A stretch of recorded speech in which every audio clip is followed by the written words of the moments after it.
अध्यात्म विज्ञान, नई दृष्टि, नई खोज। देखिए, सुनिए और समझिए।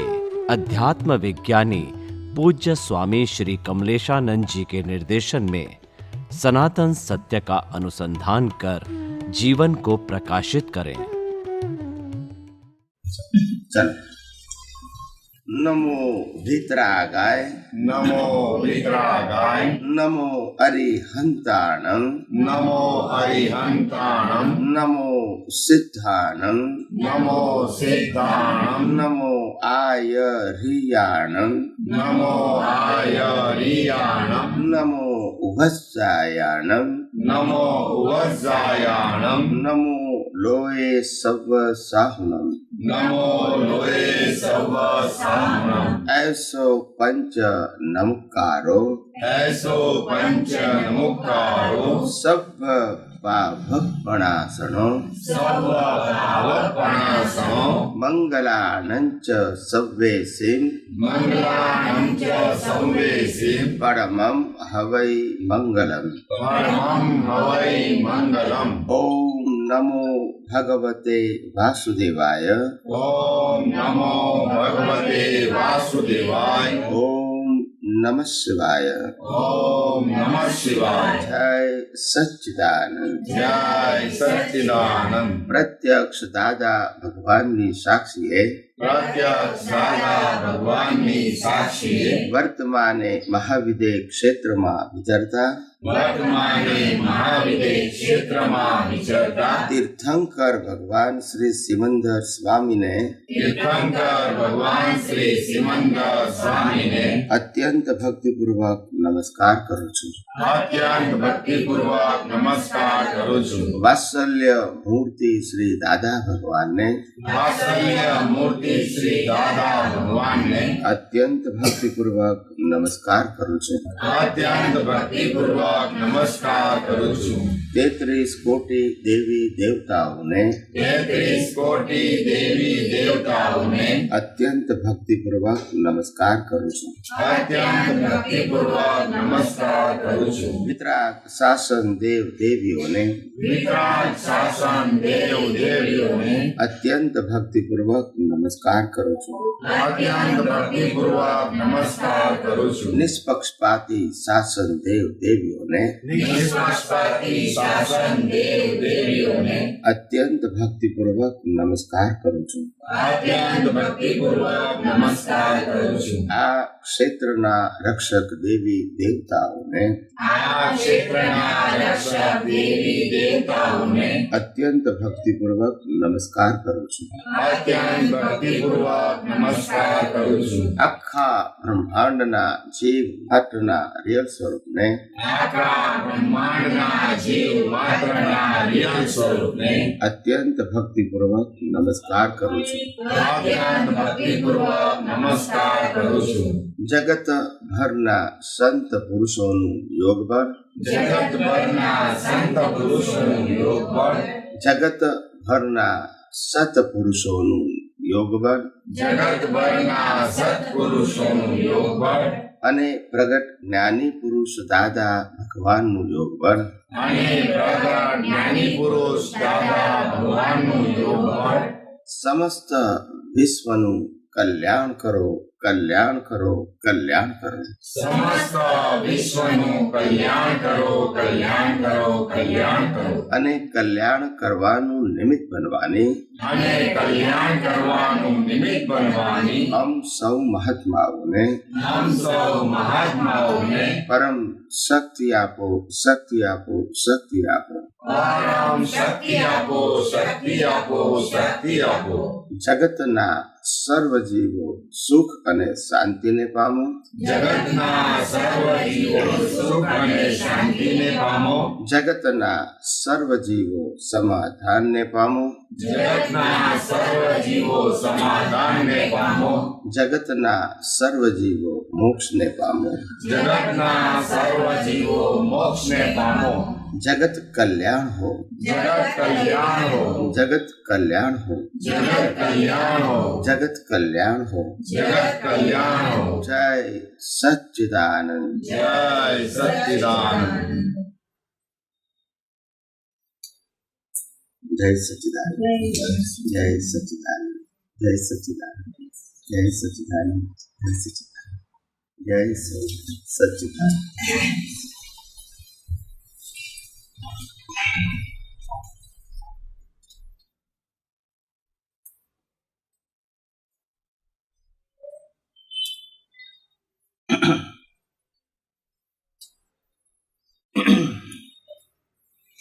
સામાન્ય રીતે આપણને એવું લાગે છે કે આપણે ધર્મ ક્યાં તો સમજી શક્યા નથી એટલે મુક્તિ નથી મળતી, અથવા તો ધર્મ આચરી શકતા નથી એટલે મુક્તિ નથી મળતી, અથવા તો શાસ્ત્રોને યથાર્થ રીતે સમજી શક્યા નહીં એટલે મુક્તિ નથી મળતી, અથવા તો શાસ્ત્રોને સમજાવનારા અમને યોગ્ય મળ્યા નહીં એટલે અમને મુક્તિ મળતી નથી, અથવા તો આધિ વ્યાધિને ઉપાધિમાં પણ સમાધિ અનુભવાતી નથી. ચિંતા મુક્ત દશા અનુભવવી છે પણ અનુભવાતી નથી. આ બધા કારણોસર. પણ કુદરત કહે છે કે અમારા બધા જ કારણો ખોટા છે, કારણ કે તારે આ સંસારથી મુક્ત થવું તો એક સીધું સાદું કારણ છે.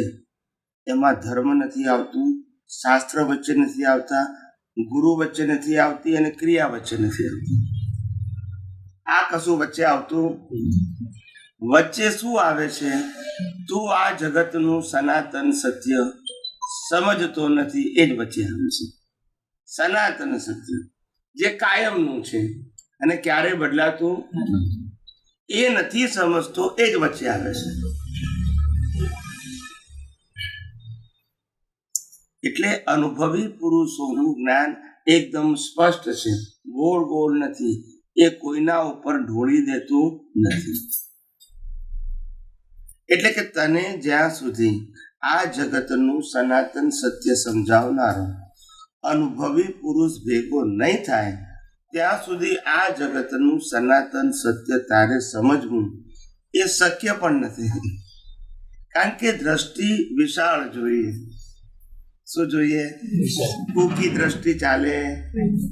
ધર્મની, સંપ્રદાયની, વાડાની, એક ગુરુની, એક ભગવાનની કે ક્રિયાકાંડ જેવી લિમિટેડ વિઝનથી યુનિવર્સલ ટ્રુથ સમજાય. એના માટે એનાથી બિયોન્ડ જવું પડે, અને એ સમજવા માટે જે અનુભવી પુરુષની દ્રષ્ટિ આ જગતથી બિયોન્ડ ગયેલી હોય, આ વ્યવહાર સત્યથી ઉપર ગયેલી હોય, ધાર્મિક સત્યથી ઉપર ગઈ હોય, ફોર્મેટથી ઉપર ગઈ હોય, એને આ વિજ્ઞાન સમજાય, એને અનુભવાય, અને એના એક્સપ્લેનેશન દ્વારા, એની રજૂઆત દ્વારા તમે આ જગતનું સનાતન સત્ય સમજવા પ્રયાસ કરી શકો. અને એ સમજાય તો જ અજ્ઞાન જાય. બીજો કોઈ રસ્તો? દુનિયાના કોઈ પણ ધર્મને અનુસરશું એનાથી અજ્ઞાન નહીં જાય. શું નહીં જાય? પાપમાંથી પુણ્યના માર્ગે આગળ વધી શકશું. આવો, પાપમાંથી પુણ્યના માર્ગે આગળ વધી શકશું.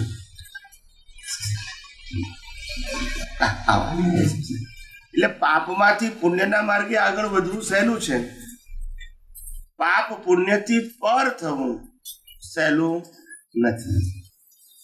કારણ કે પાપ પુણ્યથી પર થવું એટલે સનાતન સત્ય સમજવું, અને પાપ પુણ્ય એ સામાજિક અને ધાર્મિક સત્ય છે. તમારા માટે જે પાપ છે એ જ્ઞાનીઓ માટે પાપે નથી ને પુણ્ય નથી, અને તમારા માટે પુણ્ય છે એ પણ એમના માટે પાપ પુણ્ય નથી. સમજાય છે?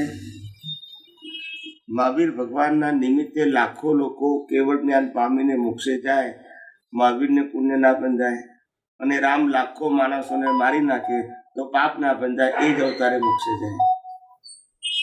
મારી વાત સમજાય છે કે નહીં? તમારી જે પાપ પુણ્યની ડેફિનેશન છે એ જ્ઞાનીઓને લાગુ પડતી નથી, કુદરતનો કાનૂન એક હોવા છતાં.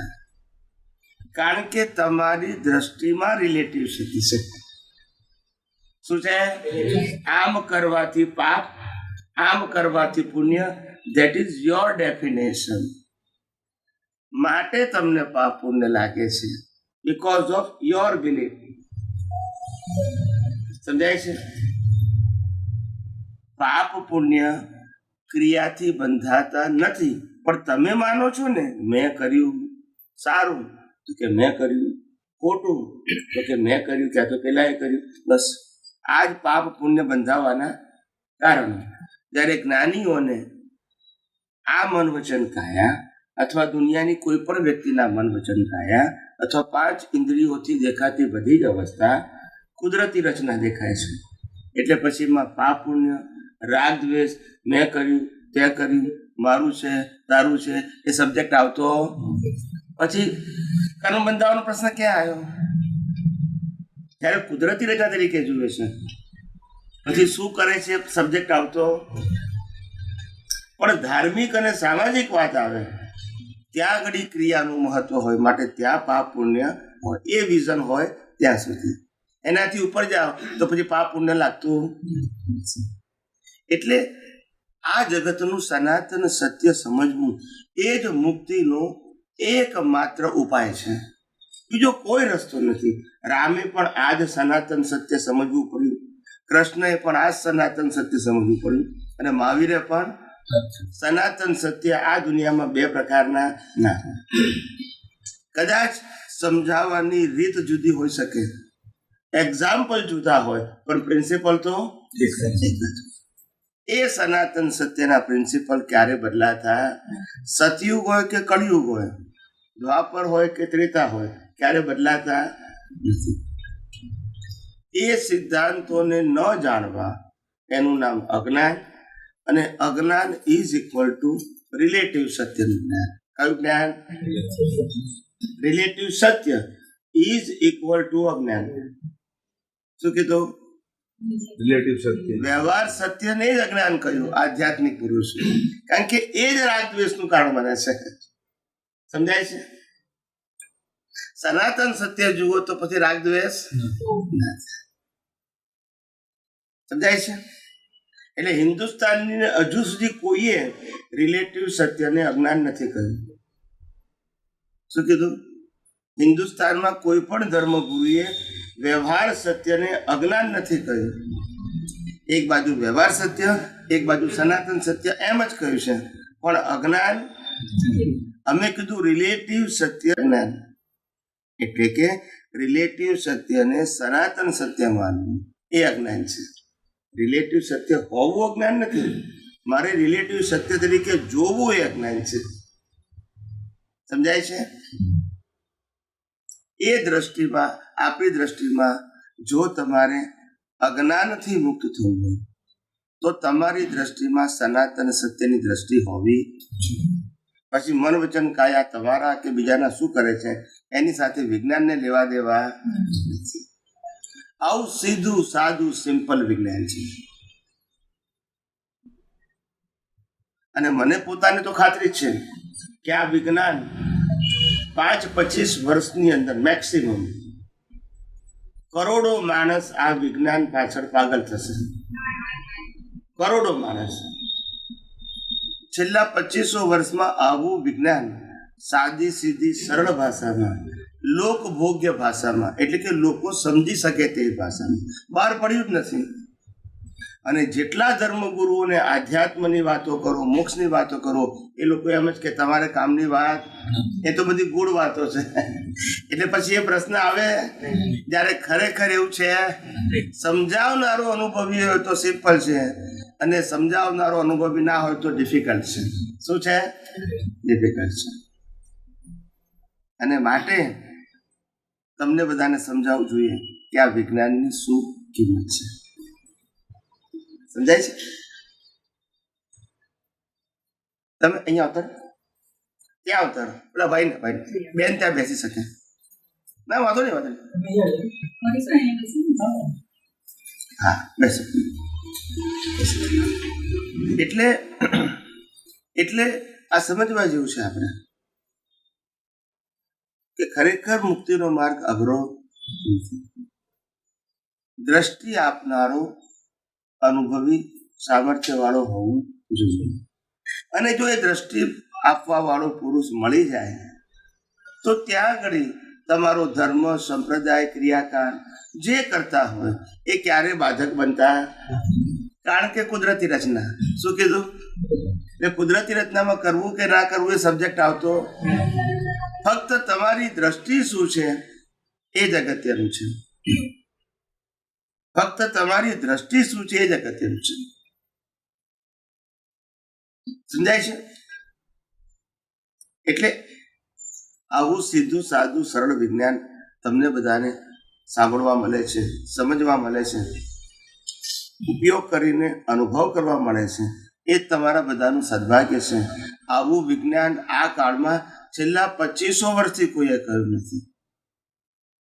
સમજાય છે? બધાએ પોતપોતાના શાસ્ત્રોની વાતો કરી છે, એનાથી ઉપર કોઈ ગયું. સમજાય છે ને? પરંપરાગત વાતો, અનુભવની વાત તો કેવી ખ્યાલ આવે ને. અને પાછું આવી સૈદ્ધાંતિક ભાષામાં એ રજૂઆત થઈ નથી. તમને બધાને સાંભળવા મળે છે, સમજવા મળે છે.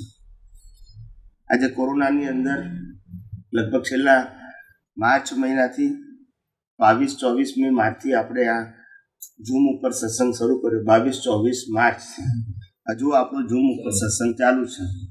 લગભગ સમજો ને કે માર્ચ એટલે આ ડિસેમ્બર, એટલે આ 10 મહિના થયા, 30 એટલે લગભગ 200-250 સત્સંગ થઈ ગયા ખાલી ઝૂમમાં જ. ખાલી સમજાય છે? ઘેર બેઠા બધા લોકોએ સત્સંગ માણ્યા. સમજાય છે? ઘરની બહાર જ જવાનું નહીં. અને જે પ્રશ્ન પૂછવા હોય તે પૂછી શકે. કેવું કુદરતે પણ કેવી હેલ્પ કરી છે. નહીં ત્યારે શક્ય થાય છે? લોકો અમેરિકાથી જોડાય, યુરોપથી જોડાય, કેનેડાથી જોડાય, અરબ કન્ટ્રીઝમાંથી જોડાય, ઓસ્ટ્રેલિયા, ન્યુઝીલેન્ડથી જોડાય, ઇન્ડિયાથી જોડાય, ઘેર બેઠા. પહેલા તો વિચારી જ ના શકાય. વિચારી શકાય? લાખો રૂપિયા ખર્ચો કરીને આવવું પડે તારે સાંભળવા મળે. આ તો ઘેર બેઠા અને તમે લાઈવ જેવું ફીલ કરો. તમારે જે પૂછવું હોય પૂછી શકો. સમજાય છે? એનીવે, એટલે આવો તમને બધાને મોકો મળ્યો છે તો આ વિજ્ઞાન યથાર્થ રીતે સમજી લેજો, કારણ કે એ જ કામ કરશે તમારી આધ્યાત્મિક પ્રગતિ માટે, મુક્તિના માર્ગે આગળ વધવા માટે. આ એક જ આધાર છે હાલ જગતમાં, અને સર્વકાળવા માટે આ જ હોય છે. વિજ્ઞાન સિવાય, આધ્યાત્મ વિજ્ઞાન સિવાય નિવેડો નથી. વિશ્વના નોબેલ પ્રાઇઝ વિજેતા સાયન્ટિસ્ટો, ભૌતિક વિજ્ઞાનીઓ ને પણ આ વિજ્ઞાન પ્રાપ્ત થયું નથી. એ લોકોને મટીરિયલ સાયન્સ ખબર છે. Material science is a science but limited, and spiritual science is a vast and ultimate. પેલું સાયન્સ ખરું પણ લિમિટેડ છે, આ અલ્ટિમેટ છે. આનાથી પછી બિયોન્ડ કશું હોય. એટલે આવું તમને જે અત્યારે સાંભળવાને સમજવા મળે છે, જેને જે પ્રશ્ન પૂછવો હોય આપણે સમયની મર્યાદામાં રહી અને પૂછી જોશું વારાફરતી. જય સચ્ચિદાનંદ.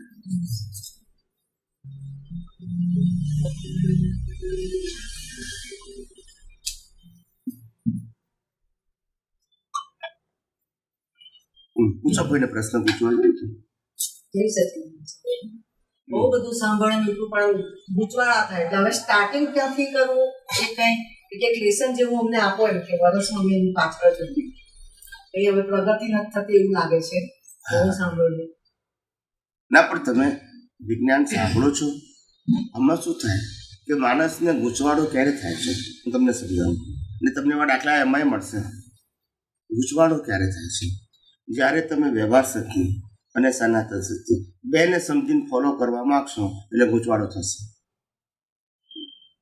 સનાતન સત્ય એ દ્રષ્ટિનો વિષય છે અને વ્યવહાર સત્ય એ ક્રિયાનો વિષય છે. હવે ક્રિયા અને આ દ્રષ્ટિ બે કરશો તો પઝલ થશે. ક્રિયાને પુરુષાર્થ માનશો અને દ્રષ્ટિને પુરુષાર્થ માનશો તો પછી પઝલ થશે. ક્રિયા એ કુદરતી રચના, પછી ગમે તે હોય, કયા પ્રકારની ક્રિયા એ અગત્ય નથી, સામાજિક હોય કે ધાર્મિક હોય, પણ ક્રિયા માત્ર જે મન વચન કાયાથી થાય એ બધું કુદરતી રચના. પછી એમાં ગોળ ગોળ ના ચાલે. અને દ્રષ્ટિની અંદર સનાતન સત્ય જોઈએ. હું કોણ છું અને કરે છે કોણ. હું કોણ છું? મન વચન કાયાથી મુક્ત, ચેતન, અવિનાશી અને અનંત શક્તિ વાળો એવો શુદ્ધાત્મા છું. અને મારા સિવાય આ મન વચન કાયા અને 5 ઇન્દ્રિયોથી અનુભવાતી સમગ્ર સૃષ્ટિ એ કુદરતી રચના છે. કરેક્ટ? આમાં ક્યાં કશું અઘરું છે? આ 2 દ્રષ્ટિ મુખ્ય છે, બાકી બધું કુદરતી રચના. હવે જે કુદરતી રચના કહીએ છીએ એમાં તમે માનો કે મેં કર્યું બસ પાછું અજ્ઞાન. પછી વિજ્ઞાનને આ 2 ભેગું થશે તો પઝલ થશે. સમજાય છે? બેને ભેગું નહીં કરવાનું. ક્રિયા એ કુદરતી રચના, પછી ગમે તે હોય, સામાજિક, ધાર્મિક, બધી ક્રિયા એક જ કોલમ. અને હું પોતે કુદરતી રચનાથી મુક્ત એવો બસ.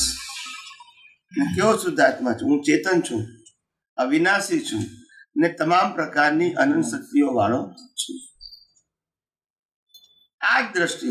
અને હું જેવો શુદ્ધાત્મા છું એવો જ શુદ્ધાત્મા જીવ માત્રમાં છે. બસ શુદ્ધાત્મામાં ફેર નથી. જે ફેર છે એ પ્રકૃતિમાં છે અને પ્રકૃતિના હિસાબોમાં છે. બીજા કશામાં ફેર નથી. અને જે ફેર દેખાય છે એ બધું કુદરતી રચના છે. અને શુદ્ધ આત્મા છે એક જ સરખો છે, શાશ્વત છે બધા. એમાં કોઈ ફેર નથી. ખ્યાલ આવે? વ્યવહારમાં તો ઘણી બધી ફાઇલો આવે, ઘણી વખત અકળામણ થાય, એ પણ છે. તો તે વખતે કેવી રીતે રહેવું જોઈએ? આપણે સમજવાનું વ્યવહાર કોનો? પ્રકૃતિ. અકળામણ કોને થાય? આપણે શું વાંધો છે? એને કોઈ પણ અવસ્થા ના સ્વીકાર થાય તો અકળામણ તો થાય ને, પણ એની અવસ્થા એ આપણી અવસ્થા છે. આપણે તો શુદ્ધાત્મા છે, એને થાય, એને ગમે ખરું, ના ગમે, અકળામણ થાય, પણ એ તો પ્રકૃતિનો સ્વભાવ છે. પ્રકૃતિનો એક પણ ગુણ મારામાં નથી, મારો એક પણ ગુણ ગુણે કરી બંને સર્વથા ભિન્ન છીએ. સામીપ્ય ભાવને લઈને ભ્રાંતિ ઉત્પન્ન થાય છે. એ જ્ઞાની પુરુષના વિજ્ઞાન થકી નાશ થાય છે. એકદમ સિમ્પલ છે, ખાલી દ્રષ્ટિની જરૂર છે. એની માફી માંગવાની. હામી વ્યક્તિને હટ થઈ. આપણને ખ્યાલ આવે છે હટ કોણે કર્યું? હટ કોણે કર્યું? બરાબર છે. અને સામેવાળી વ્યક્તિની પ્રકૃતિ ખરી કે નહીં? અને બંને પ્રકૃતિને કોણ ચલાવે છે? કુદરત. તો પછી મેં કર્યું એમ કેમ ઊભું થયું? મેં કર્યું એ જ અજ્ઞાન છે. તમારે આને કુદરતી રચના જોવાની અને સામેવાળાને એ આપણું અપમાન કરે તોય કુદરતી રચના, આપણે એનું અપમાન કરીએ તોય. કારણ કે સિદ્ધાંત કેવી રીતે બદલાય? મન વચન કાયની અવસ્થા માત્ર કુદરતી રચના, જીવ માત્રની. તો પછી કઈ તો બદલાય? પછી આ હોય કે કોઈ પણ હોય, એક જ સિદ્ધાંત હોય ને. આપણે સિદ્ધાંત જેવા ચૂક્યા પાછું પઝલ, જેવો સિદ્ધાંત ચૂક્યા પાછું પઝલ. સમજાય છે? સિદ્ધાંત ચૂકીએ છીએ એટલે પઝલ છે. આને પઝલ છે કે નહીં એનો પ્રશ્ન નથી. આને ભૂલ થઈ હોય તો ભલે માફી માંગે, પણ એ મારો પ્રશ્ન નથી. કારણ કે મેં ભૂલ કરી, એને ભૂલ કરી છે અને માફી માંગે, કશું વાંધો નહીં. ના માગે તો આપણે જોવાનું નહીં, એ કુદરતી રચના માગે. આને તાવ આવ્યો, હવે દવા નથી લેવી અથવા તો લેવી છે, એ શુદ્ધાત્માનો પ્રશ્ન છે? બોલતા નથી. પણ આને દવા લેવી છે, એને મને અસર થાય છે, એટલે શુદ્ધાત્માને કેવી રીતે અસર થાય? એમ આને ભૂલ કરી અને માફી માગે છે તોય કુદરતી રચના, ના માગે તોય કુદરતી રચના. હું તો એનાથી મુક્ત એવો શુદ્ધાત્મા છું. તો આપણને શું વાંધો છે? આનો બોજો કોઈ પણ પ્રકારનો આપણા જ્ઞાન દર્શનમાં હોવો જોઈએ નહીં. એવું આપણું જ્ઞાન દર્શન આ પ્રકૃતિની અવસ્થાઓથી, રિલેટિવ સત્યથી બિયોન્ડ છે. સમજાય છે? આમાં કશું આવતું જ નથી. આ બધું જ જે આપણે આ વિવિધતાવાળી દુનિયા દેખાય છે એ એક જ ટાઇટલ હેઠળ આવે, કુદરતી નથી. એક જ ટાઇટલ, બીજું ભાગ જ ના પડે. હવે સ્વામીજી ધારો કે મેં તો જ્ઞાન લીધું પણ હમેની વ્યક્તિ જ્ઞાન નથી લીધેલું, એના આવી રીતે હર્ટ થાય ને તો આપણે કઈ જોવાનું નહીં. આપણે આને કુદરતી રચનાને પેલા એને જ્ઞાન લીધું કે ના લીધું એની હાથે લેવા દેવા નથી. કુદરતી રચનાના પ્રિન્સિપલને જ્ઞાન અજ્ઞાન સાથે લેવા દેવા નથી. સમજાય છે? એ કઈ ભેદભાવ બાંધે એવું એ તમારે જોવાનું નહીં. રાવણે રામ સાથે વેર બાંધ્યું કે ના બાંધ્યું રામે નહીં જોવાનું. રામ તો મોક્ષમાં ગયા. ના સમજાયું? સમજી? અર્જુને મહાભારતમાં યુદ્ધ કર્યું, બધા કૌરવો હણાઈ ગયા. ખ્યાલ આવી ગયો? સમજાયું કે નહીં? ભીષ્મ પિતામહને બધા આવ્યા હતા, બધાએ હણાયા. ખ્યાલ આવ્યો? અને છતાંય એ જ અવતારે અર્જુન તો મોક્ષે ગયો. ભલે એ લોકોએ જેટલો ગુસ્સો કરવો હોય એટલો વેર બાંધવું એવું મારે અર્જુનને શું વાંધો? તમારી અજ્ઞાનતા છે, એમાં આપણે શું કરીએ? બીજાની અજ્ઞાનતા માટે આપણે જવાબદાર નથી. આપણી અજ્ઞાનતા માટે આપણે જવાબદાર છે. સમજાય છે? ક્લેમ બંધાય કે એવું નહીં સામે કશું જ ના થાય. આ બધી ધાર્મિક વાતો છે. કઈ વાતો છે? ધર્મમાં બરાબર છે, કારણ કે ધર્મમાં એકબીજા સાથે એડજસ્ટ થઈને જીવવાની વાત છે. એટલે તમને પણ દુઃખ ના થાય, સામેવાળાને દુઃખ ના થાય એવી રીતે વર્તવું જોઈએ. એ આપણું સામાજિક અને ધાર્મિક વ્યૂ પોઈન્ટથી કરેક્ટ છે. શું છે? આધ્યાત્મમાં આ વ્યૂ પોઈન્ટ આવે. સામાજિક ને ધાર્મિક બરાબર છે.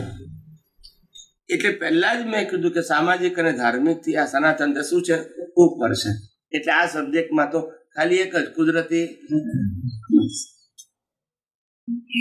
એટલે કોઈ પ્રશ્ન રૂપે અસ્તિત્વ ધરાવે જ નહીં ને.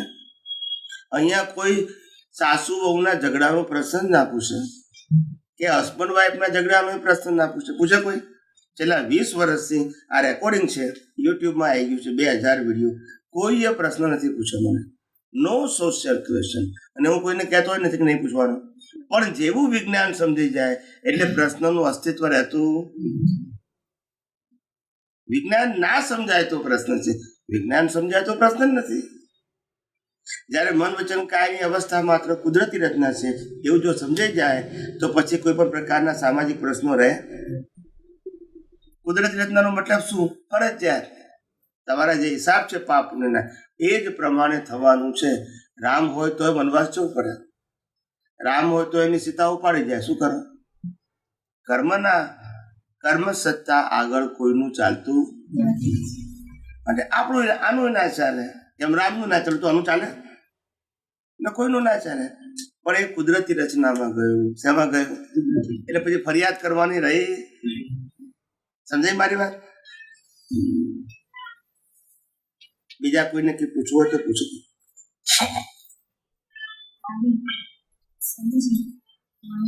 જ્ઞાની પુરુષની વાણીને યથાર્થ જેમ છે તેમ સમજવા માટે તો શબ્દના ચાર સ્વરૂપ છે, જેમ કે અર્થ, શબ્દ, અર્થ, ભાવ અને મન.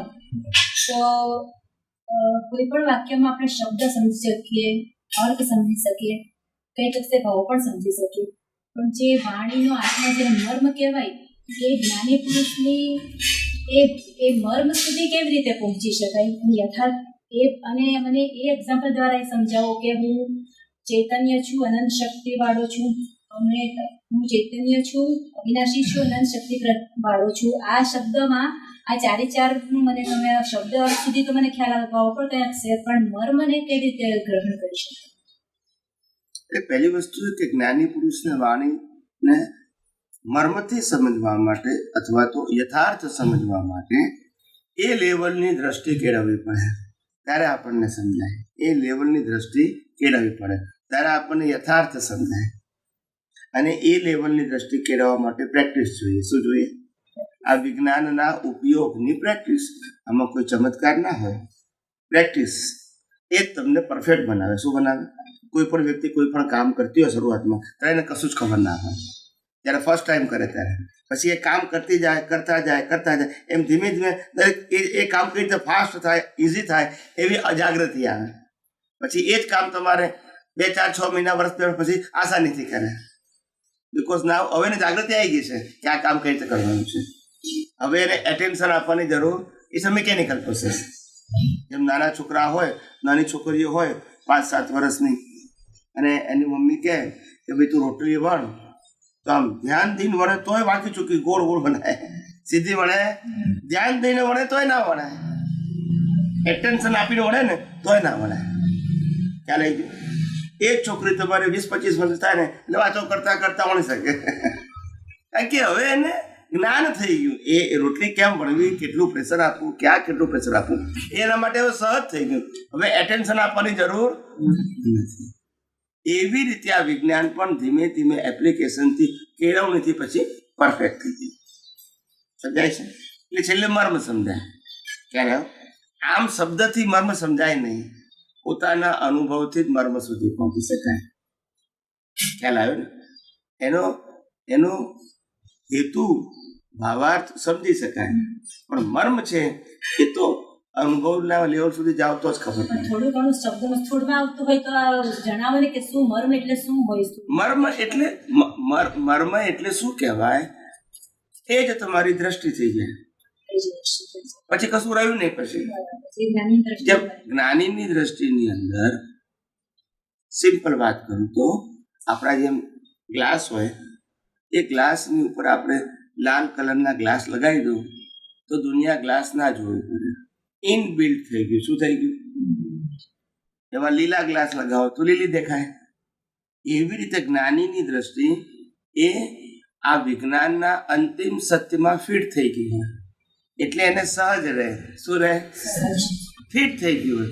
ફિટ કરવાનું ના હોય, એપ્લાય કરવાનું ના હોય, જાગૃતિ રાખવાની ના હોય. જાગૃતિ એને બટ નેચરલ લે, કારણ કે ઘણી પ્રેક્ટિસ થઈ ગયો હોય એને, એટલે એના માટે શું હોય?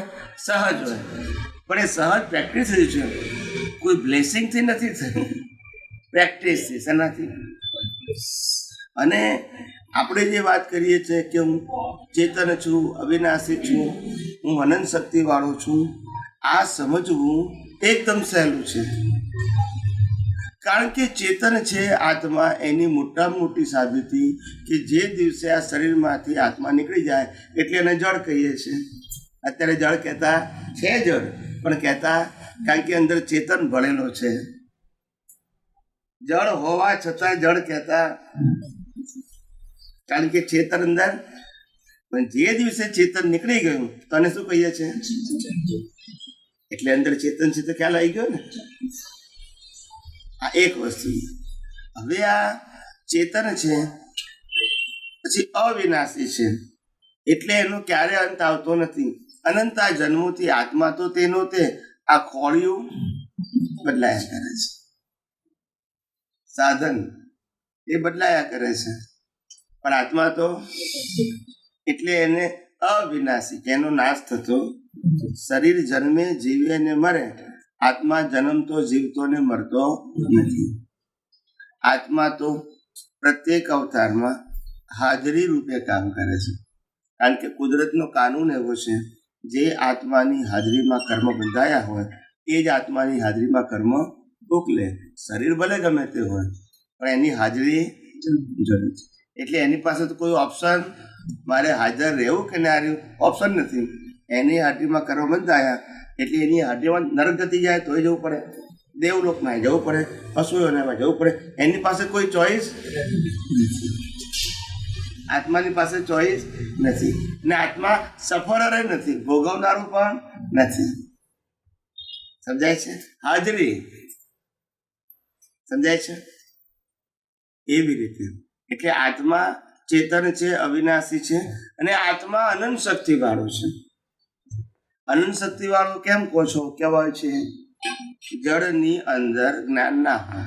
શું ના હોય? મરજામાં જ્ઞાન હોય, કારણ કે જળ છે. જ્ઞાન તો ચેતનમાં જ છે, અને જ્ઞાનનું અજ્ઞાન પણ ચેતનનો આવિર્ભાવ છે. શું છે? અને અજ્ઞાન હોય, જળને અજ્ઞાન હોય, તો જ્ઞાન અને અજ્ઞાન એ બંને એક સિક્કાની બે બાજુ છે. પણ તેમાં આત્મા છે તો અજ્ઞાન છે ને, આત્મા ના તો અજ્ઞાન હોય, જળને અજ્ઞાન હોય. એટલે અજ્ઞાન એ પણ આત્માનો આવિર્ભાવ છે, વિશેષ ભાવ, જેને આપણે રિલેટિવ સત્યનું જ્ઞાન કહીએ છીએ. પણ એ એની હાજરીમાં જ ઊભું થયું છે. આત્મા ના હોય તો રિલેટિવ સત્યનું જ્ઞાન અજ્ઞાન પણ હોય.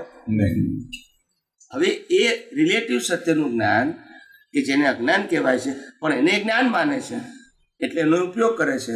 એ ઉપયોગ કરવાથી કર્મ બંધાય છે અને કર્મથી જન્મ મરણ થાય છે.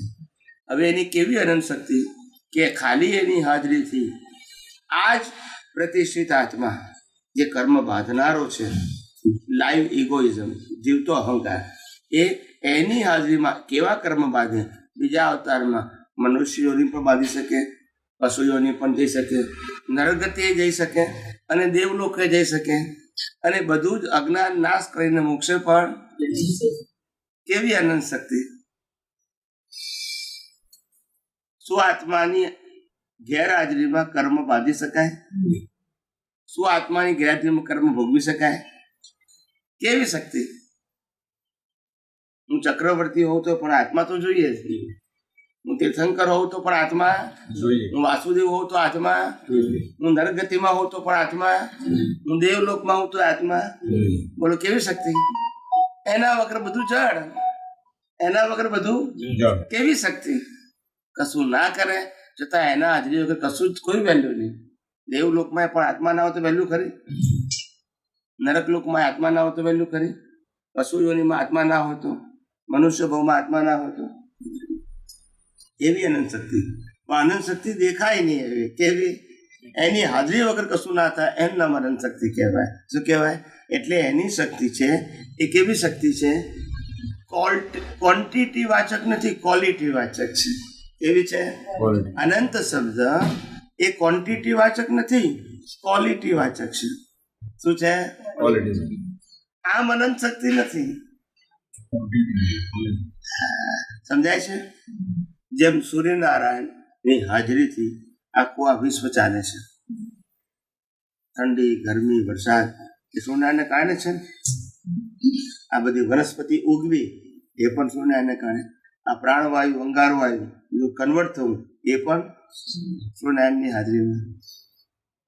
દિવસ ઉગે ત્યારે તમને દુનિયા દેખાય એ પણ સૂર્યનારાયણની હાજરીમાં. ના ઉગે તો દુનિયા ચાલે? કાયમ માટે અંધારું જ રહેતો. પણ છતાંય સૂર્યનારાયણ એવો દાવો ના કરી કે આ દુનિયા હું ચલાવું છું એવું કહી શકે. એવું આત્માની હાજરી વગર આ મન વચન કાયા ના ચાલે. છતાં પણ આત્મા એવું ના કે હું ચલાવું છું. જેમ સૂર્યનારાયણ ના કે એમ આત્મા પણ એની હાજરી વગર ચાલે. પણ એમ સૂર્યનારાયણની હાજરી વગર પણ દુનિયા ચાલે નહીં. પણ છતાં સૂર્યનારાયણની હાજરીમાં એક ચોર કોઈનું ખિસ્સું કાપે એ પ્રકાશની હાજરીમાં, એક ચોર બીજાનું ખિસ્સું કાપે એના માટે સૂર્યનારાયણ જવાબદાર. ને એ જ પ્રકાશમાં એક જીવ બીજા જીવને બચાવે તો પણ એ જવાબદાર. એને પાપે બંધાતું નથી અને ભલે એના પ્રકાશ વગર ના થાય તો. એવી રીતે આત્માની હાજરીમાં આ મન વચન કાયા ગમે તે ક્રિયા કરે તો કર્મ બંધાતા નથી.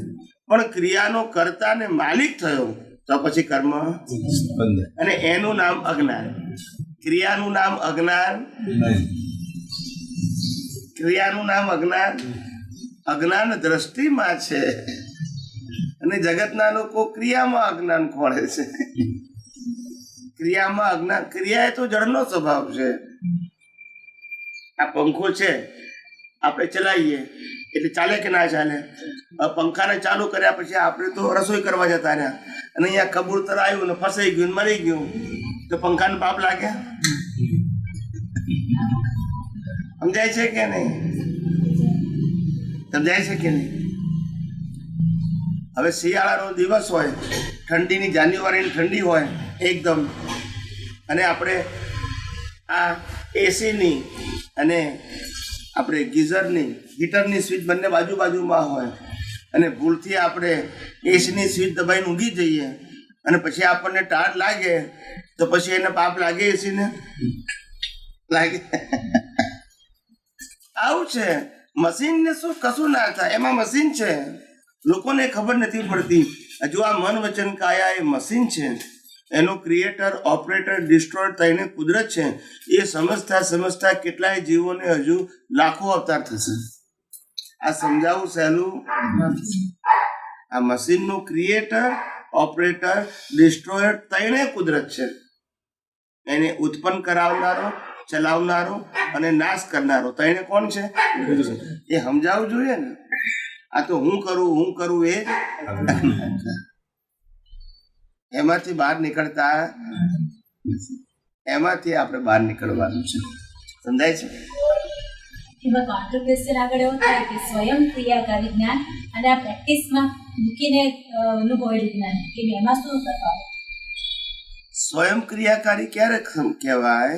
કે જ્યારે આપણે આ વિજ્ઞાન યથાર્થ સમજીએ તો જેટલા લેવલનું સમજીએ એટલા લેવલનું સ્વયં ક્રિયાકારી, એટલા લેવલ નથી સમજ્યા તો ક્રિયા કેમ નહીં કરે?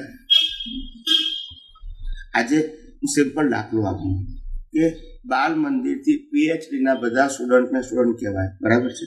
યસ કે નો? હવે હું 5મા ધોરણ સુધી ભણ્યો હોઉં તો મને પાસે જ્ઞાન કેટલું હોય?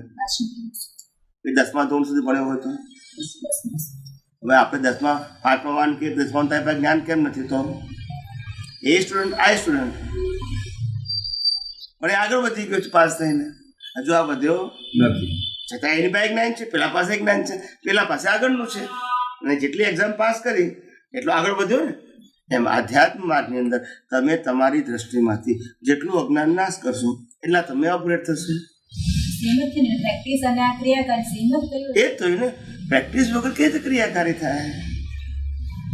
તમારી પ્રેક્ટિસ વગર ક્રિયાકારી, કારણ કે અનુભવવાનું તમારે છે, તો તમારી પ્રેક્ટિસ વગર તમે કેવી રીતે અનુભવી શકો? એટલે પ્રેક્ટિસથી જ ક્રિયાકારી થાય. પ્રેક્ટિસ વગર ક્રિયાકારી ના હોય. સમજાય છે? પણ સ્થૂળ પ્રેક્ટિસ અને સૂક્ષ્મ પ્રેક્ટિસમાં ફેર છે. સ્થૂળ પ્રેક્ટિસ જે છે એ ઉદય કર્મને આધીન છે. સ્થૂળ એટલે આ મનોવચન કાયમ, એ આપણે આધીન.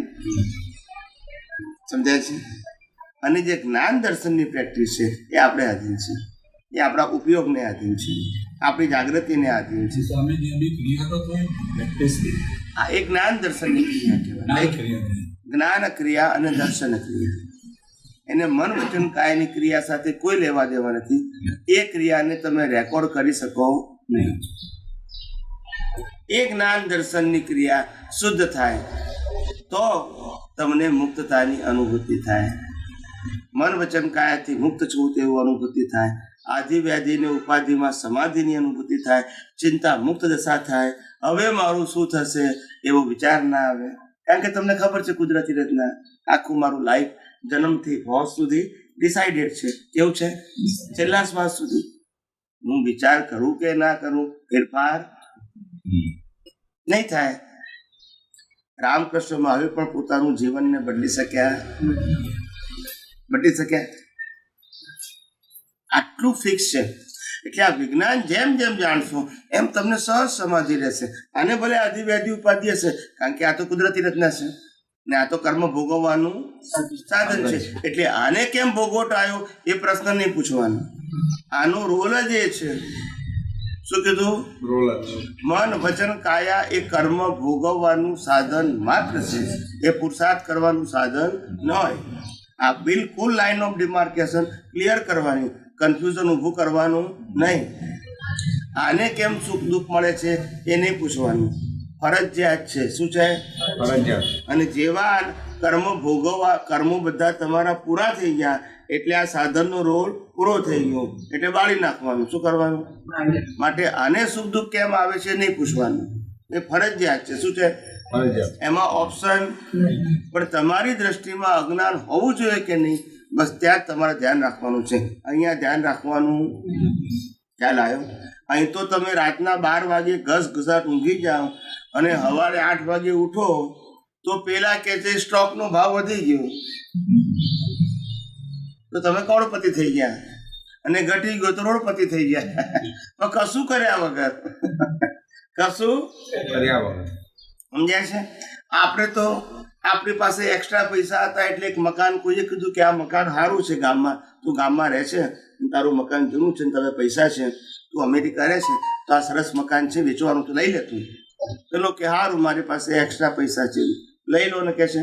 એટલે મકાન ફર્સ્ટ ક્લાસ લઈને મૂકી દીધું. અને પછી અમેરિકા ગયો, 5 વર્ષ પછી પાછો આવ્યો તો 10 ગણા મળી ગયા. કેટલી મહેનત કરી? તો પુણ્ય છે તો મહેનતની જરૂર છે. તમારું જ પુણ્ય છે તો કુદરત તમને ગમે તે રીતે આપશે, અને પાપ હશે તો ગમે તે રીતે લઈ લે. સમજાયું કે નહીં? તમને એમ લાગ્યું કે આ એરિયા સરસ છે, આ એરિયામાં આપણે મકાન લેવા જેવું છે, અને તમે મકાન લઈ લીધું. શું થઈ ગયું? પછી ગવર્મેન્ટે જાહેર કર્યું કે આ મકાનની બાજુની ગલીમાં મીટનું બજાર સ્થાપી દેવું. તો પછી શું થાય? મકાનની કિંમત શું થઈ જાય? હવે તમે કરી, અને પછી તમારું મકાન આવી ગયું અને બાજુમાં ગવર્મેન્ટની મોટી કચેરી આવી ગઈ તો ભાવ તો તમે કઈ કર્યું? તો કુદરતને આપવું હોય તો ગમે તે રીતે આપે, અને લેવું હોય તો માટે. અને કુદરતી રચના કહેવાય. આમાં પડવા જેવું, કારણ કે આમાં આપણી બુદ્ધિનો વિષય નથી, આપણા કર્મના હિસાબનો વિષય છે. અને કર્મ શું કર્યા હતા એ આપણને ખબર, એ તો ઉકલે ત્યારે જ ખબર પડે કે કેવા વીટ્યા હતા. માટે એમાં ઊંડા ઉતરવાથી કોઈ ફેર પડવાનો નથી. માટે why you waste your time and energy. તમારા સમય શક્તિ શું કામ બરબાદ કરો છો? જેમાં તમારું ચાલવાનું જ નથી એમાં શું કામ તમારી શક્તિ બરબાદ? જ્યાં તમારો પુરુષાર્થ છે જ્ઞાન દર્શનમાં, એમાં તમે જાગૃતિ રાખો, ત્યાં શક્તિ ખર્ચો ને. અહીંયા ખર્ચવામાં કોઈ ફેર પડવાનો ખ્યાલ આવ્યો? આખી જિંદગી આ શરીરને નવડાવો ધોવડાવો તોય નાદારી કાઢે, બોલતા નથી. ખ્યાલ આવ્યો? રોજ શેમ્પુ કરો તોય વાળ ઉતરી જાય, ના સમજાયું? ખ્યાલ આવ્યો? રોજ આંખો ધુવો તોય નંબર આવે. ખ્યાલ આવ્યો? સમજાય છે કે નહીં? કાનમાં સરસ સરસ સંગીત સાંભળતા હોય તોય બેરાસ આવે. રોજ હવાર હાથ બ્રશ ઘસો તોય પડી જાય. બધું નાદારી. ક્રીમ લગાવો તોય ચામડી કેવી થઈ જાય, કચરવડી થઈ જાય કે નહીં? ખ્યાલ આવે? સારા સારા પકવાન ખાવ તોય કે છે હવે કમર દુખે છે, પગ દુખે છે, જોઈન્ટ દુખે છે, હાથ દુખે છે. બધું નાદારીનો જ આવે. કેમ? એનો સ્વભાવ જ મરવાનો છે. શું છે? Exhaust all the time. અમુક સમય સુધી શક્તિ વધે, પછી શું થાય? ઘટતી જાય. આ એનો સ્વભાવ છે. એમાં તમે પોતાની શક્તિથી એને વધારે ઘટાડી શકો એવું નથી. ખ્યાલ આવ્યો? આ સ્વભાવ જ છે. અને કુદરત તો કહે છે પ્રત્યેક વ્યક્તિ પ્રત્યેક સમયે મરી જ રહી છે. એ માને કે ના માને? આજે 25 ડિસેમ્બર 2020 અને પહેલાના સમય માટે આપણે બધા મરી ગયા છે. યસ કે નો? માનીએ કે ના માને? તોય 26મી ડિસેમ્બરે 23મી ડિસેમ્બર શું કર્યું હતું? એને જીવતું કરીએ પાછું. મરદાને જીવતું કરીએ. કુદરત કે શું કામ મરેલાને જીવતું કરે છે? હું ભૂલી ગયો છું, તને હિસાબ આપવાનો નથી, તું પાછો યાદ કરે છે. ના સમજાયું? કુદરત પછી હિસાબ આપવાની છે? કુદરતે ભૂલી ગઈ છે તોય પાછું આપણે યાદ કરીએ કે પેલા આમ કર્યું હતું, પેલા આમ કર્યું હતું. મરદાને શું કરીએ છે? અનનેસેસરી દુઃખી થઈએ છે. હવે એમાં તો કશું થવાનું યાદ કરીને. માટે મેં કીધું, મેં ખૂબ પુરુષાર્થ કરીને સામાયિક પ્રતિક્રમણ ના કરશો. પુરુષાર્થ કરીને ઉદયમાં હોય તો વાંધો નથી. ઉદય એટલે ફરજિયાત. શું કહેવાય? ફરજિયાતમાં હું કશું કહેતો, પણ પુરુષાર્થ કરીને કહેવાની જરૂર નથી, કરવાની જરૂર નથી. પુરુષાર્થ કરીને મુક્ત રહો. શું રહો? That's it. આપણે મન વચન કાયાથી મુક્ત છીએ.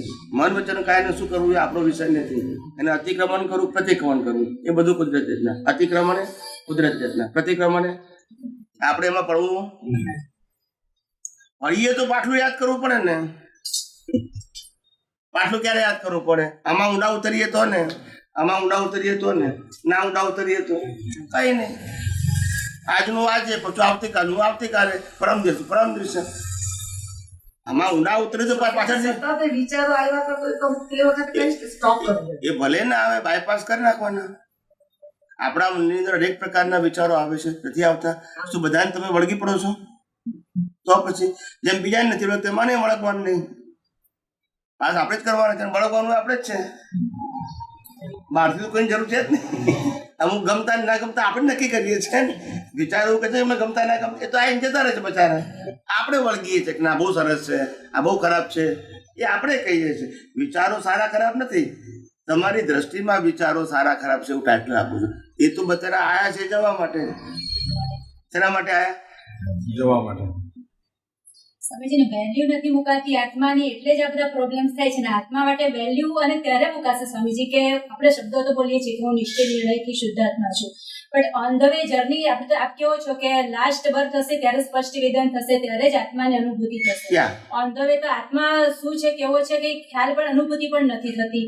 એટલે એકવાર આત્માનું કંઈક થોડુંક પણ અનુભૂતિ થાય તો શું આની તો હવે તો મેજોરિટી હવે તો આ બાજુ તો કુદરતી રચના જ થઈ ગઈ કે 100% ફિટ થયું કે ન કોઈ ક્રિયા જસ્ટ ક્યુરિયોસિટી માટે જ આપણે પૂછું છું. તો એ આત્માની અનુભૂતિ સ્પષ્ટ વેદનમાં થશે, લાસ્ટ બર્થમાં થશે.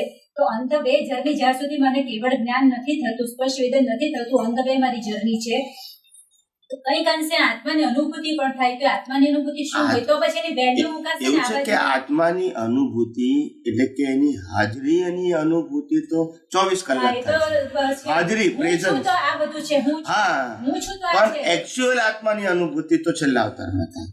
પણ આત્માની હાજરીની અહેસાસ તો 24 કલાક તો છે, તો સવાલ જ નથી. એ તો પણ જે છે એ થાય ને. પણ કંઈક એમાં કંઈક હોય તો મન વચન કાયાથી મુક્તતાનો અનુભવ તમે કરી શકો.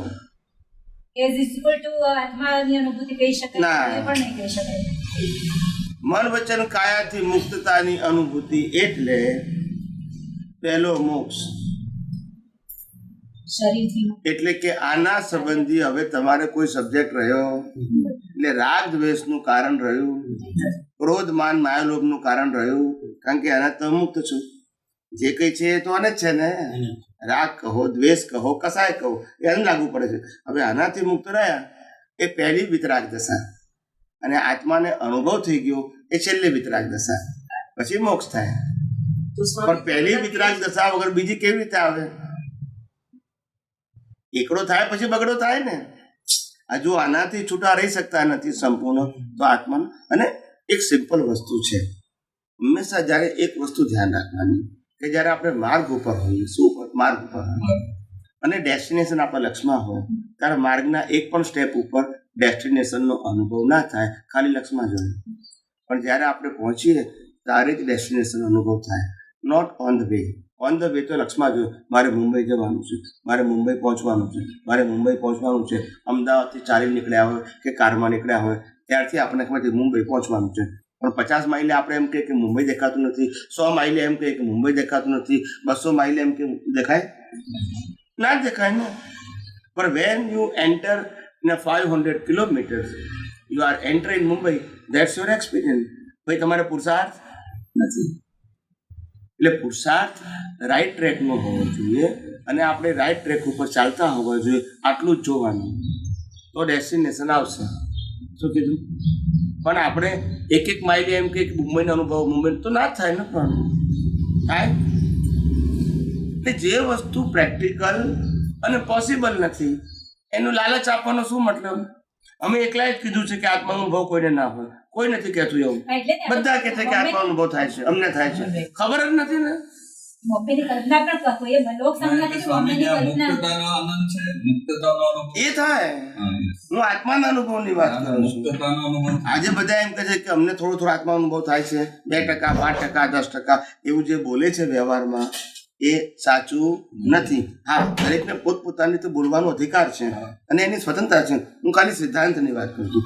સિદ્ધાંતની દ્રષ્ટિએ લાસ્ટ વર્ત સિવાય ક્યારેય અનુભવ ના થાય, કોઈને ના થાય.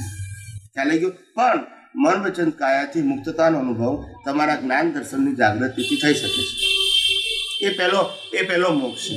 મન વચન કાયાથી મુક્ત રહેવું એ પહેલો મોક્ષ છે. અને છેલ્લે આત્માનો અનુભવ કરીએ પછી મન વચન કાયાથી મુક્ત રહેવાનું જ નથી. તો સ્વામીજી કેવળ અજ્ઞાન એટલે શું? ને કેવળ અજ્ઞાનનો એક અંશ પણ હશે તો પણ મુક્તિ શક્ય નથી. તો એ એક અંશ પણ નહીં હશે એટલે શું, એનું શું મિનિંગ થાય જરા સમજો. કેવળ અજ્ઞાન. પહેલા કેવળ અજ્ઞાન એટલે શું? કેવળ અજ્ઞાન એટલે શું કે રિલેટિવ સત્યનું જ્યાં સુધી બિલીફ રૂપે એક્ઝિસ્ટન્સ તમારા વિઝનમાં છે ત્યાં સુધી કેવળ અજ્ઞાન છે.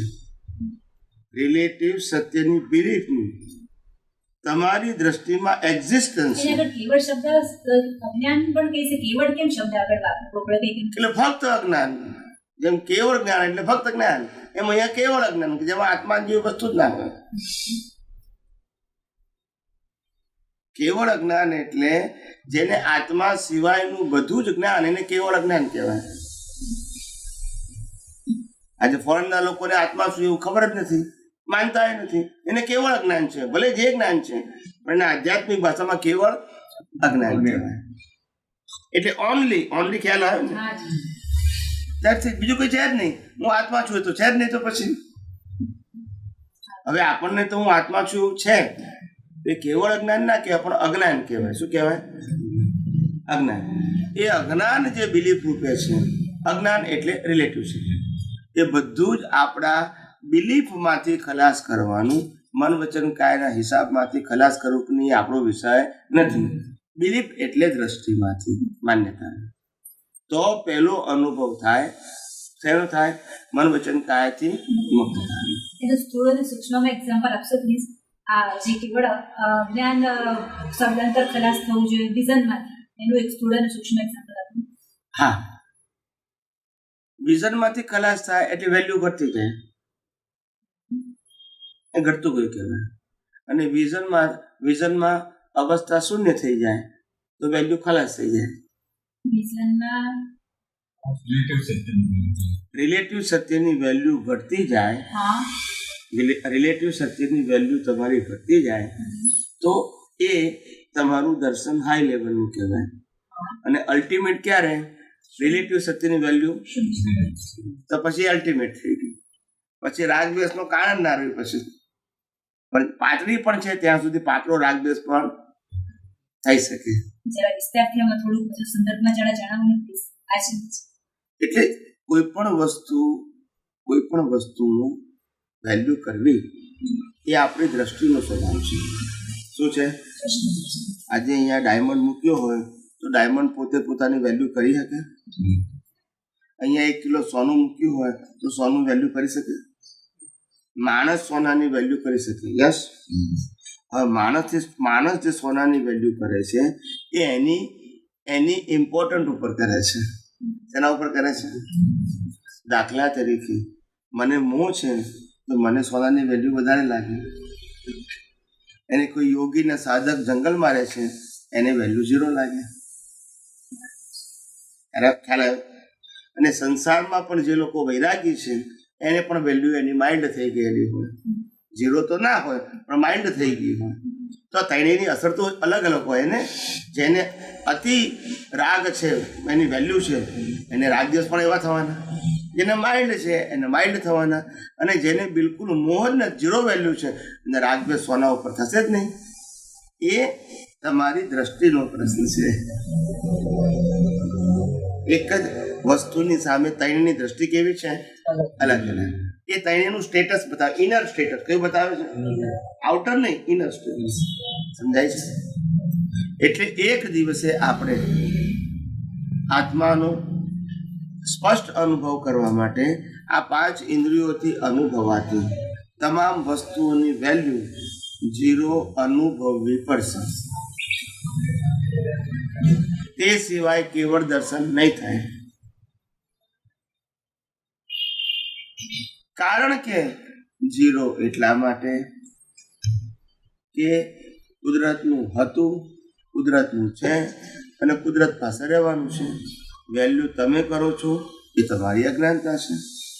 આ પંચમહાભૂતો કુદરતના વેલ્યુ તમે કરો છો તમારી અજ્ઞાનતા. રાઈટ? સોનું કુદરતનું વેલ્યુ તમે કરો છો તમારી અજ્ઞાનતા. સંપત્તિ કુદરતની વેલ્યુ તમે કરો છો તમારી અજ્ઞાનતા. તમારે તો મન વચન કાયા સહિત બધું મૂકીને જ જવાનું છે. કારણ કે તમારું છે. માનો કે ના માનો પણ આ પ્રોસિજર કમ્પલસરી છે. કેવી? આપણી માન્યતાના આધારે બદલાવાની. It is compulsory. હવે કમ્પલસરી હોવા છતાં આપણે એક્સેપ્ટ નથી કરતા. એ આપણી અજ્ઞાનતા. એ આપણી સમજાય છે કે નહીં? જે ફેક્ટ છે જીવ માત્ર માટે એને હું નથી સ્વીકારતો, એને શું કહેવાય? અજ્ઞાનતા કહેવાય. સમજાય છે? ના, ઘણા મને પ્રશ્ન પૂછે છે કે સ્વામી, કોઈ મને 50 માણસની વચ્ચે કે તમે અક્કલ વગરના છો તો મને અસર ના થાય? તમે ડફોળ છો તો મને અસર ના થાય? આવું મને કે તો શું કરવું આપણે? મેં કીધું એને અક્કલ વગરના કીધું, બરાબર છે. હવે આપણે માની લીધું કે આપણે અક્કલ વગરના છીએ તો જ રિએક્શન આપીએ ને. ના સમજાય? તમે સ્વીકાર્યું તો ભૂલ કોની? એ ભલે ને સર્ટિફિકેટ આપ કરે પણ આપણે એક્સેપ્ટ કરીએ તો ને, નહીં તો ડસ્ટબિનમાં. આપણે જેવું સ્વીકાર્યું એટલે પાછું અળગ્યું. સ્વીકારો છો કેમ? એટલે એ આવે તો એક્સેપ્ટ કરી લેવું, પણ રાગદ્વેષ વગર. એને જે કહ્યું છે તે નહીં, હિસાબપૂર્વક એક્સેપ્ટ. કઈ હિસાબ છે મારે? શું છે આ અક્કલ વગરનું? એટલે શું કહેવાય? એનું મિનિંગ શું થાય? એના મનમાં શું સમજે છે? પછી શું થાય? મિનિંગલેસ છે ને. પણ ખ્યાલ આવ્યો? અમારા અમેરિકામાં હું 94-95 ગયો ને ત્યારે બહુ રમૂજી હતું ને મારા જવાબે રમૂજી હોય. એટલે એક ભાઈ કે અમારા ભાઈ બહુ કર્કશ સ્વભાવના છે, બહુ કચકચ કરે છે, નાની નાની બાબતોમાં લેક્ચર આપી દે, કલાક પણ આપણી ચા આખો દાડો બગડી જાય. ચા પીધેલી હોય તો ઉતરી જાય બધી. શું કરવું કે છે? મેં કહું કશું કરવું નહીં, આપણે ઝઘડો ના કરવો. હવે તો મોબાઈલ આવી ગયા છે ને, મોબાઈલમાં રેકોર્ડિંગ કરી લેવું. શું કરી લેવું? જેટલા ગુસ્સાથી રેકોર્ડિંગ કરી લેવું આપણે. પછી જયારે મૂડમાં હોય ને ત્યારે પ્લે કરવાનું. આપણે તો કશું બોલતા જ નથી. ના સમજાયું? એ ના સમજી જાય કે અમે કેવું પરાક્રમ કર્યું હતું. આપણે શું કામ બોલીએ? આપણે બોલીએ તો ઉપાધિ થાય ને. આપણે તો રેકોર્ડ કરેલું પ્લે કરીએ છીએ, પછી એને ખબર ના પડે. સીધો ને સહેલો રસ્તો. પેલા બાયો ચડાવવાની ક્યાં જરૂર છે? અને એ માણસે, જે માણસ આટલો ગુસ્સો કરે, કેટલી મહેનત કરીને કરે, અંદર અગ્નિ હળગે પછી બોલી શકે. એમને ના બોલે. આ ઇસ્ત્રી તપા કરવી હોય ને તો પેલા સગડી તપાવવી પડે, એમ અહીંયા તપે ને પછી બોલે. આટલી બધી મહેનત કરે તો આપણે તો કોઈ લોભ પાણી પીવો હવે ટાળા પડે જરા. એની જગ્યાએ આપણે રિએક્શન આપીએ છીએ. એટલે આપણી સમજવાની શક્તિ જે છે એની પાછળ આપણે એને કરતા જોઈએ છીએ. તે છે આપણે તો એ જોવાનું કેટલું લેબર કરે છે. શું કરે છે? લેબર કરે છે, મજૂરી કરે છે. હા, એટલું આસાન નથી. ખ્યાલ આવ્યો? એટલે આ બધું જયારે સમજો ને ત્યારે ખબર પડે. એટલે જીવનમાં અકળાવવાની જરૂર નહીં. કોઈ પણ અવસ્થાને માઇલ્ડ કરી નાખો. શું કરી નાખો? ચાલો. એટલે હમણાં એક ભાઈ હતા તો મને કે સ્વામી, તમને કોઈ કે તમે આ બધી વાતો કરો છો એ તો હાવ બુદ્ધિ વગરના જેવી છે, એવું કોઈ કહે તો તમને શું થાય કે છે બધાની વચ્ચે? તો મેં કહું સાચી વાત છે ને એમાં ખોટી વાત શું છે? અમારી વાતો બુદ્ધિ વગરની જ છે. હું તો વિજ્ઞાનની વાત કરું છું, બુદ્ધિની ક્યાં વાત કરું છું? રિલેટિવ સત્યની વાત કરતો જ નથી. મને શું વાંધો છે? બુદ્ધિ એટલે શું? ગમો અણગમો, દ્વંદ્વ ગુણો બધા બુદ્ધિમાં આવે. વિજ્ઞાનમાં દ્વંદ્વ ગુણો ના આવે, સિદ્ધાંત આવે. એમાં ડ્યુઆલિટી, બુદ્ધિમાં તો ડ્યુઆલિટી, સારું ને ખરાબ, ગમતું ના ગમતું, લાભ ને નુકસાન, એ બધું બુદ્ધિમાં આવે. બુદ્ધિથી ઉપર જાય ત્યારે વિજ્ઞાન છે. એમાં પછી દ્વંદ્વ ના હોય, સિદ્ધાંત હોય. એ આ જ છે. પછી એનો ઓપ્શન ના હોય. એટલે આપણને કહેતો વાંધો શું છે? આપણને 4:30 લાઈટ આવી ગઈ નથી આવી. ઓકે. હા, જય સચિદાનંદ.